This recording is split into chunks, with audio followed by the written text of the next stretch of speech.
শুরু করতে চলেছি ইলমা বেহরোজের লেখা আমি পদ্মজা গল্পের পর্ব সংখ্যা 10।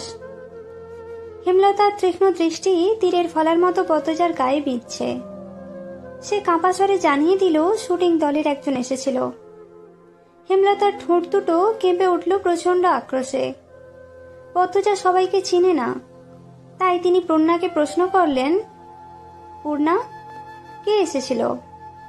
পূর্ণা 2 সেকেন্ড ভাবল, এরপর নত মুখে বলল, কালো দেখতে যে মিলন। পদ্মজা আর চোখে পূর্ণার দিকে তাকালো।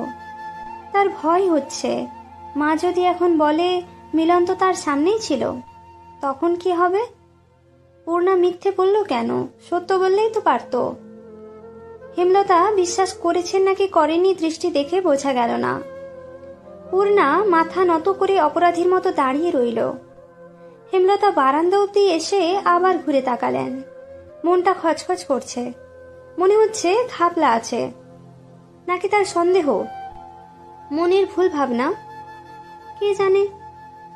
রাতে পদ্মজা খেতে চাইল না। বিকেলের ঘটে যাওয়া ঘটনা তাকে ঘরে রেখেছে। চিঠিটা পড়তে বিন্দুমাত্র ইচ্ছে হচ্ছে না, তবুও কেমন কেমন যেন অনুভূতি হচ্ছে, অচেনা অজানা এক অনুভূতি। পদ্মজার হাবভাব হেমলতার বিচক্ষণ দৃষ্টির অগোচরে পড়ল না। তিনি ঠিকই খেয়াল করেছেন, কিন্তু মেয়েরা স্বয়ং আল্লাহ ছাড়া অন্য সবার থেকে কথা লুকোনোর ক্ষমতা নিয়ে যে জন্মায়, তা তো অস্বীকার করা যায় না। যেমন তিনি এই ক্ষমতা ভালো করেই রপ্ত করতে পেরেছেন। পদ্মজাকে জোর করে খাইয়ে দিলেন, কিন্তু কোনো প্রশ্ন করলেন না। রাতের মধ্যভাগে মোর্শেদ হেমলতাকে জড়িয়ে ধরতে চাইলে হেমলতা এক ঝটকায় সরিয়ে দিলেন। কাঁপা স্বরে ক্রোধ নিয়ে বললেন, তোমার বাসন্তীর কি হয়েছে? সে কি তোমাকে ত্যাগ করেছে? সেদিন ফিরে এলে কেন? মোর্শেদ চমকালেন, অপ্রস্তুত হয়ে উঠলেন। হেমলতা বাসন্তীকে চিনল কি করে? এই নাম তার গোপন অধ্যায়। অবশ্য হেমলতার মতো মহিলা না জানলেই বোধহয় বেমানান লাগত। মোর্শেদ বিব্রত কণ্ঠে বললেন, হে আমারে কি ত্যাগ করব? আমি হেরে ছাইড়া দিছি। হেমলতা বাঁকা হাসলেন। অন্ধকারে তা নজরে এলো না মোর্শেদের। 20 বছরের সংসার এমন আচমকা ভেঙে গেল যে? হেমলতার কণ্ঠে ঠাট্টা স্পষ্ট। চাপা দীর্ঘশ্বাসটা গোপনে রয়ে গেল।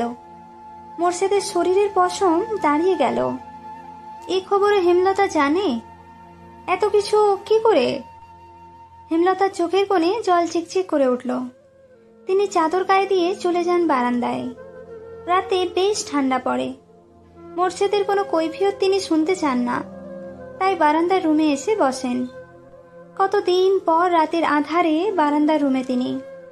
বিয়ের 1 বছর পরই জানতে পারেন মোর্শেদ তাকে বিয়ে করার 6 মাস আগে বাসন্তী নামে এক অপরূপ সুন্দরী মেয়েকে বিয়ে করেছে। স্বামীর ঘর ছাড়া আর পথ ছিল না বলে এত বড় সত্যকে হজম করে নিতে হয়। বাসন্তীর মা বারনারী, আর একজন বারনারীর মেয়েকে সমাজ কিছুতেই মানবে না।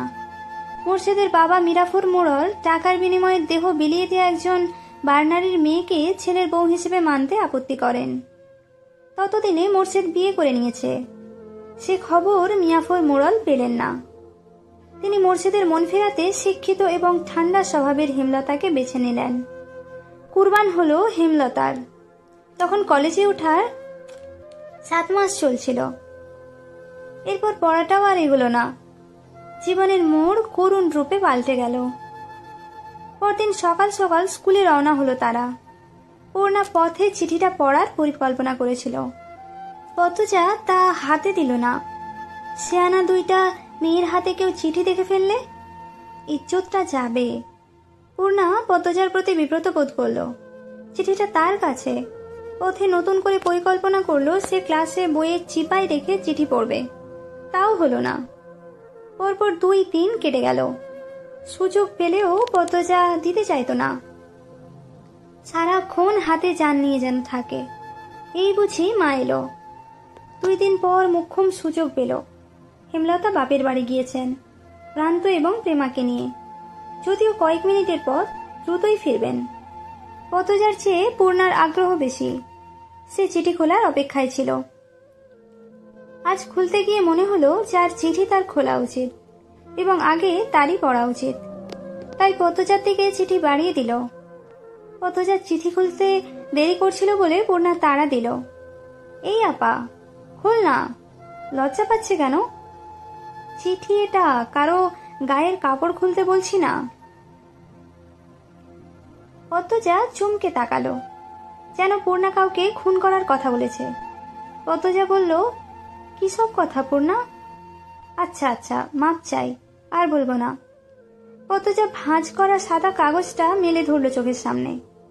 প্রথমেই বড় করে লেখা, প্রিয় পদ্মফুল। পূর্ণা পাশে এসে বসল। দুজনের মনোযোগ চিঠিতে। প্রিয় পদ্মফুল, ভেবে উঠতে পারছি না কিভাবে বলবো কথাটা। আজ চলে যাব ভাবতেই বুকে তোলপাড় চলছে, আর তার কারণ তুমি। যেদিন তোমাকে প্রথম দেখি থমকে গিয়েছিল নিঃশ্বাস, কণ্ঠনালী। এতটুকুও মিথ্যে বলিনি। সেদিন শুটিংয়ে সংলাপ বলতে গিয়ে ভুল করেছি বারবার। না চাইতেও বারবার চোখ ছুটে যাচ্ছিল লাহারি ঘরের দিকে। বুকে থাকা হৃৎপিণ্ডটাই শিরশিরে অনুভূতি হয় সেই প্রথম দেখা থেকেই। প্রতিটা ক্ষণ গুনেছি তোমাকে দ্বিতীয়বার দেখার আশায়। দ্বিতীয়বার দেখা পাই যখন তুমি বেগুন নিতে আসো। সেদিন কথা বলার লোভ সামলাতে পারিনি। টমেটোর অজুহাতে শ্রবণ করি পদ্মফুলের কণ্ঠ।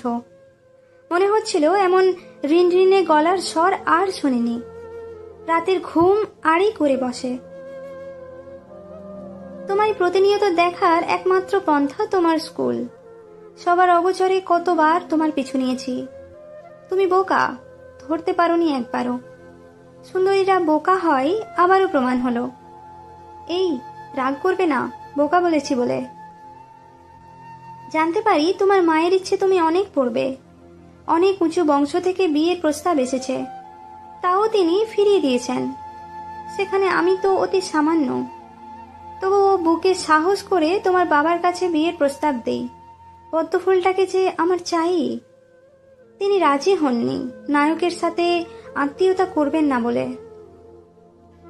আর বললেন তোমার অনেক পড়া বাকি, তোমার মা কিছুতেই রাজি হবেন না। আহত মনে 2 পা পিছিয়ে আসি। ভেবেছি তোমার কলেজ পড়া শেষ হলে পরিবার নিয়ে বিয়ের প্রস্তাব নিয়ে আসবো। তোমার মা সম্পর্কে যা জেনেছি বুঝেছি, তাতে এতটুকু বিশ্বাস আছে, তিনি নায়ক বলে আমাকে এড়াবেন না। তিনি বিচক্ষণ মস্তিষ্কের মানুষ। আমি তোমায় ভালোবাসি পদ্মফুল। ইতি লিখন শাহ। পদ্মজার মিশ্র অনুভূতি হচ্ছে। পূর্ণা হাসছে। ভ্রু উঁচিয়ে পদ্মজাকে বলল, আপারে, লিখন ভাইয়ার সাথে তোকে যা মানাবে না, কি সুন্দর করে লিখেছে। পদ্মজা লজ্জায় চোখ তুলতে পারছে না। পূর্ণা বলল, একদম বিয়ের প্রস্তাব দিয়ে দিয়েছে। আল্লাহ, আপা তুমি কিন্তু বিয়ে করলে লিখন ভাইয়াকেই করবে। আর কিছু বলিস না, পদ্মজা মিনমিনে গলায় বলল। পূর্ণা শুনল না। সে অনবরত বলে যাচ্ছে, আমার ভাবতেই যে কি খুশি লাগছে আপা। নায়ক লিখন শাহ আমার বোমের প্রেমে হাবুডুবু খাচ্ছে। একদিন বিয়ে হবে। চুপ কর না। এই আপা, লিখন ভাইয়াকে ফেরত চিঠি দিবে না? পদ্মজা চোখ বড় বড় করে তাকালো। অবাক স্বরে বলল, কিভাবে? ঠিকানা কই পাবো? আর আম্মা জানলে? না না না। পূর্ণা আর কিছু বলতে পারল না। হেমলতার উপস্থিতি টের পেয়ে চুপ হয়ে গেল। পদ্মজা দ্রুত চিঠিটা ভাঁজ করে বালিশের তলায় রাখল। ভয়ে বুক ধকপক করছে।